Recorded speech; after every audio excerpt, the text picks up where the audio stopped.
The Chinese counterparts of the English phrases "let's begin our class," "go to class" is 上课 and "today class is over" is 下课 These expressions sound particularly concise. Let's start with the two characters 上 and. 下 Both of these characters are classified as indicative characters in Chinese, which are formed by adding extra elements to pictographic characters to convey abstract meanings.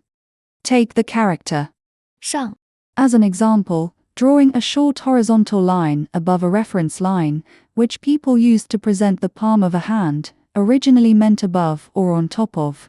Over time, it gradually evolved into the neat, angular modern Chinese character we write today. The character 下 follows the exact same logic. Drawing a short horizontal line below the reference line was originally depicted as the palm of a hand, signified below or underneath, and it also has developed into its current form.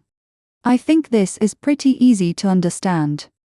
The Chinese character 课 is translated as class or lesson in English. Now, let's focus on its left part, the radical of, 言 which is also an indicator symbol here. In the Chinese character system, this radical is usually related to speaking or language. So, why is this symbol used to express the meaning of speaking? To find the answer, we need to go back to the ancient era of oracle bone script of. 言 The earliest form of the character 言 had a unique shape. It depicted the form of a person's mouth, tongue, and the base of the tongue. And these are exactly the key organs we use to make sounds and speak. Therefore, the character 言 vividly conveys the meaning of speaking in such a direct and pictorial way. As time went by, the character 言 itself didn't undergo much dramatic change in its form during its evolution. However, when it appears as a radical in other characters, people adopted its cursive script form for the convenience and fluency of writing. This cursive form of 言 was simplified and became the speech radical we commonly see today, still carrying the semantic meaning related to speaking. Now that we understand the origin of the speech radical, 言 let's move on to the evolution of the character. 课 The left part of 课 clearly follows the same evolutionary path as the character. 言 It evolved from a pictorial representation of speaking into the abstract form we use today.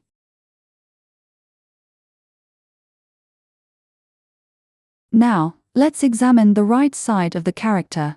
课 In Chinese, this character on its right part, the radical, 果 means fruit, serving as a phonetic hint and possibly carrying the connotation of result or outcome.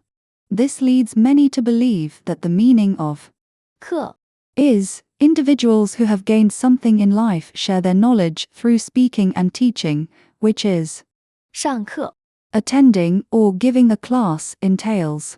Although this interpretation flows smoothly, the academic community generally holds a different view regarding the original meaning of 课 One prevalent theory suggests that 课 originally referred to the assessment of officials' performance or students' learning based on certain standards to evaluate their work or academic achievements. The element 果 implicitly emphasizes a focus on results, aligning well with the core essence of assessment. Later, the term expanded to encompass tasks carried out according to specified content or standards, including planned and segmented teaching activities akin to what we call lessons in English.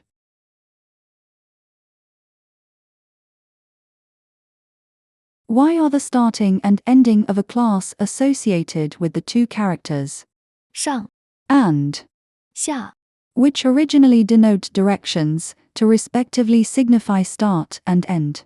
Let's trace back to the oracle bone script of these two characters.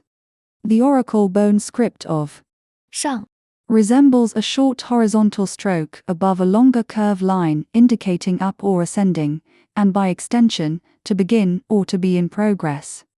The oracle bone script of 下 looks like a short horizontal stroke below a curve line, signifying down or descending, and by extension, to end or to withdraw. Therefore, 上课 means the commencement of a lesson, and 下课 means the conclusion of a lesson. However, a question naturally arises. Chinese indeed has the words 开始 and, 结束 which precisely correspond to the English terms start and end. So, why don't we use these straightforward words directly? Instead, we opt for the extended meanings of 上 and, 下 which originally denoted directions to express the concepts of starting and ending respectively. I believe the rationale behind this linguistic choice is deeply embedded in China's historical and cultural background.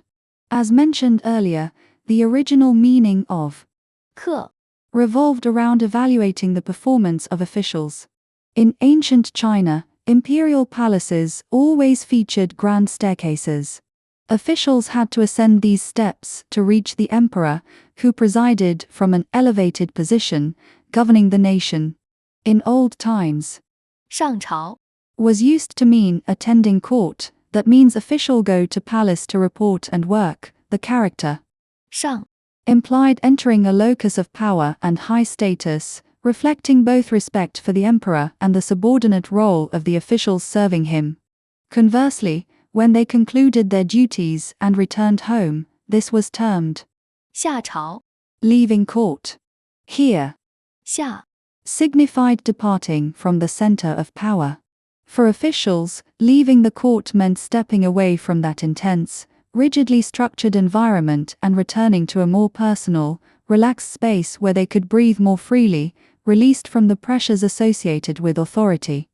In Chinese, 上 not only denotes upward physical movement but also carries connotations of rising in status or advancing toward something desirable, such as improvement, progress, or even the modern sense of uploading.